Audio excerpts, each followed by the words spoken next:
Дебели казни и конфискација на стоката ке следи за дивите откупувачи на земјоделските производи. Со ваква одлука земјоделскиот инспекторат смета дека ќе се искорени дивјата трговија на земјоделскиот труд. Инспекторатот е веќе на терен и ја спроведува одлуката, а спроведени се и неколку акции. Оттаму вела дека секоја нерегуларност која ќе се појави на терен, земјоделците да ја пријават со цел заштита. Токму така, ние како инспекторат сме надлежни во делот на контролата на појавата на дивите откупувачи кои што не се регистрирани согласно законските одредби. Ние во тој дел сме фокусирани. Нашата контрола не е само на откупувачите, него е буквално на целиот регион каде што се врши тој откуп, бидејќи дивите откупувачи делуваат на дивите откупни места, тоа се улици, тоа се плоштади кои што се врши тој нелегален откуп.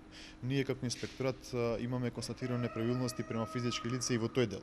Таков беше последниот случај со заплената на 10 тона лубеница кој што беше од див откупувач. Согласно нашите законски овластувања, истиот продукт беше одземен, а против физичкото лице беа поведени издадени платни налози, односно изречена казна согласно закон.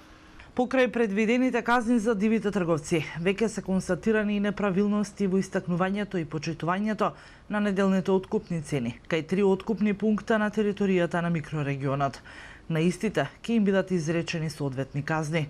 Имено, казната за отстапување од неделната цена е од 6 до 8.000 евра, во зависност од големината на компанијата и дополнително плюс 30% за одговорното лице, односно правното лице или компанијата. Станува збор за сериозна отстапка од законот, што ќе биде соодветно санкционирана.